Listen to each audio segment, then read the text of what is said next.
Let me tell you a story about a woman the whole world thinks it knows, but almost nobody really does.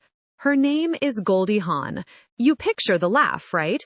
That bright, tinkling, almost childlike laugh. You see the blonde hair, the big smile, the bubbly rolls. You think, oh yeah, she's that funny, ditzy actress from the 70s and 80s. But here's the twist. That image? It's only a tiny fraction of who she really is, and a lot of what you think you know isn't the full truth at all. So let's rewind. Back before the Oscars, before the red carpets, before the Hollywood romances, and the tabloids and the memes, Goldie Jeanne Hawn was born on November 21st, 1945, in Washington, D.C. Not Hollywood, not New York, but D.C.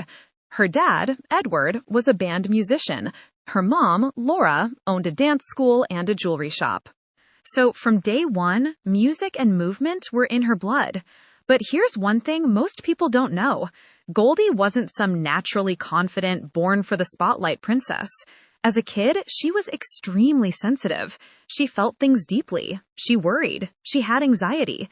The kind that doesn't show up in school photos, but curls up inside you at night when everyone else is asleep. At 3 years old, she started taking ballet. By 10, she was already performing on stage. By her teens, she was teaching dance. But during all that time, she also wanted something totally different. She actually enrolled in college to study drama. And she had another dream. Not fame, not glamour. She wanted to open her own dance school. A quiet life, not a Hollywood life. So how does a girl who just wants to teach dance end up becoming one of the most iconic comedy stars of her generation? It started not with a big movie, but with being a go-go dancer and a professional dancer in stage productions.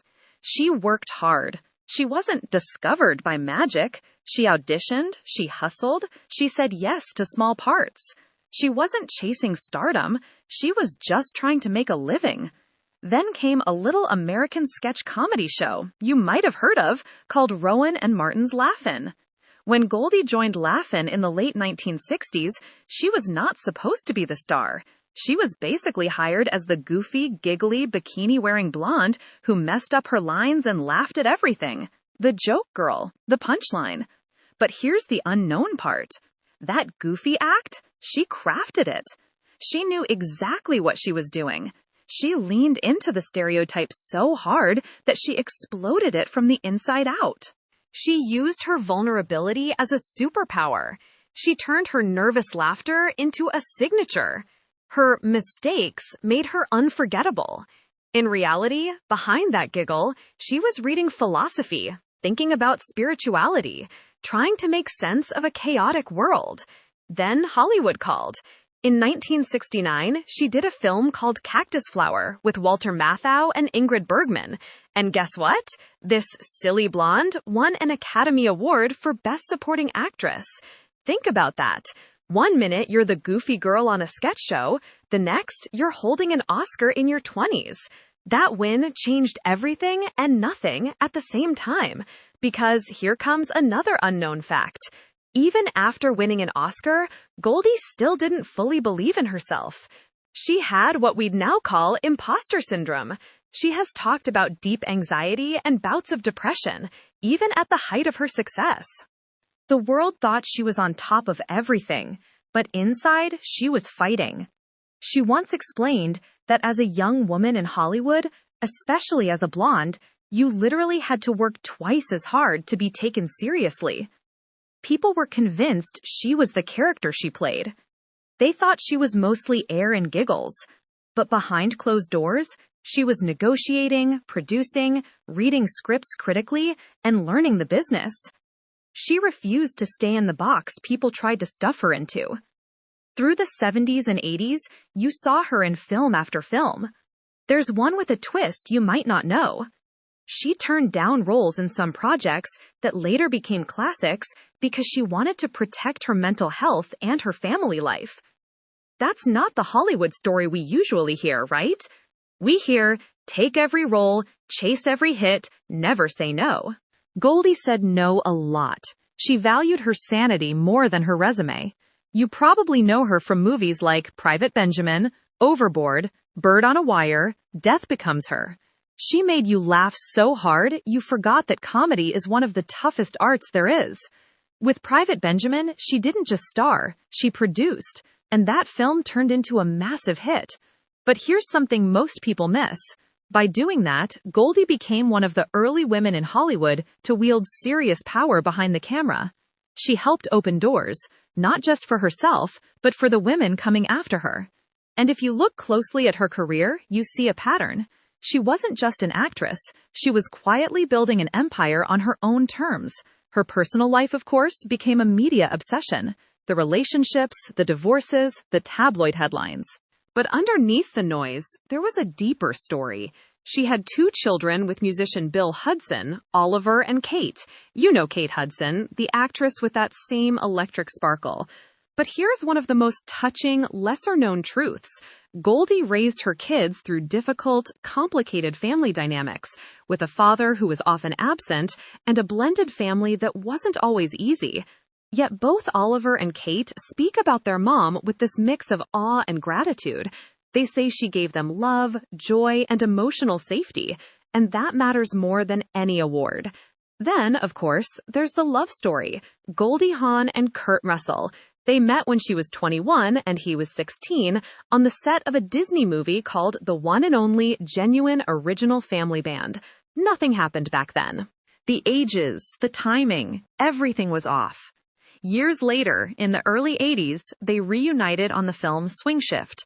This time, the timing was right.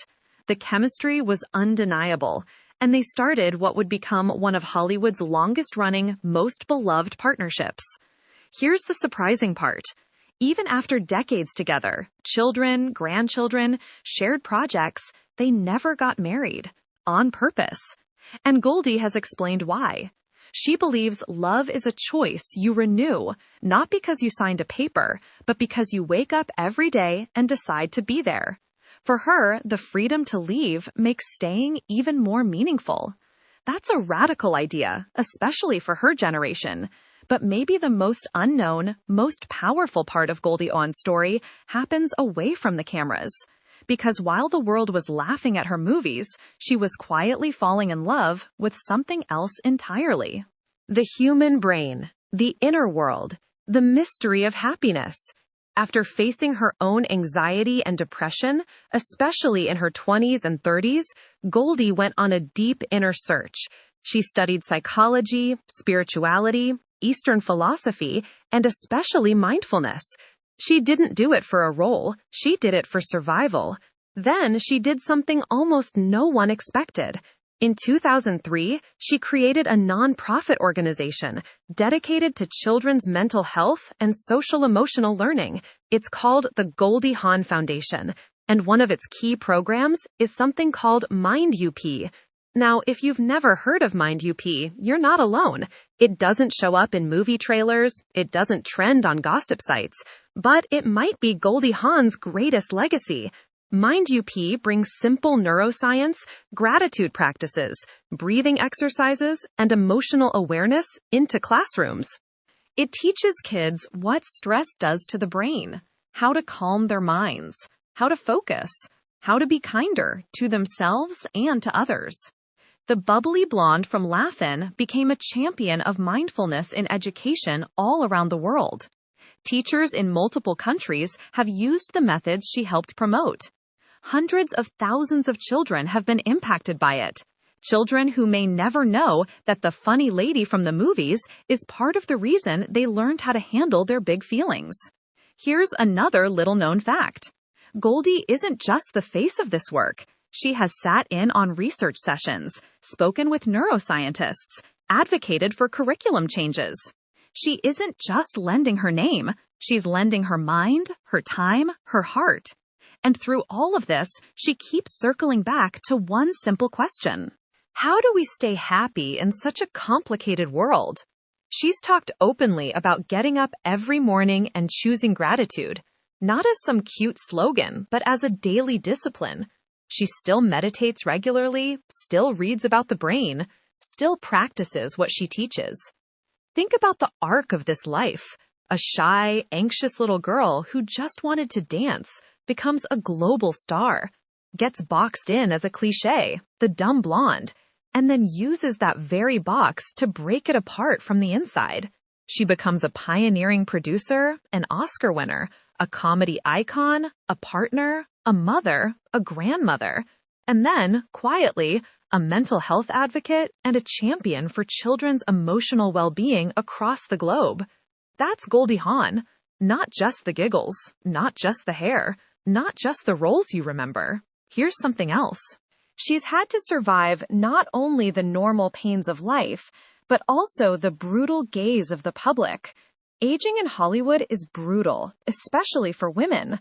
Yet, instead of trying to pretend she's still 25, Goldie has often spoken about the importance of inner youth, of staying curious, of staying grateful, of laughing as much as possible, especially at yourself. She once said something powerful, that happiness is not about what you have, but about how you think. Coming from someone who has had so much, that hits different, because we assume success equals happiness. But Goldie's life shows you can be successful and still suffer, and you can suffer and still choose joy. Behind every iconic laugh, there are often tears you never see. Behind every overnight success, there are years of grinding. Behind every ditzy blonde stereotype, there can be a sharp mind and a huge heart working behind the scenes to make the world just a little better. So the next time you see Goldie Hawn on your screen, or you see a clip of her laughing, or you scroll past a photo of her with Kurt Russell or Kate Hudson, I want you to remember this. You're not just looking at an actress, you're looking at a survivor, a strategist, a businesswoman, a seeker, a teacher, a mother, a partner, and a woman who turned her own pain into a mission to help the next generation grow up a little more emotionally equipped than she did. This is Goldie Hawn's real story. The story behind the giggles, the story behind the glamour, the story most people never hear. A girl who wanted to open a small dance school ended up opening minds all over the world. And maybe that's the biggest plot twist of all. Because in the end, her greatest role might not be the one she played on screen, but the one she's played in millions of hearts without us even realizing it.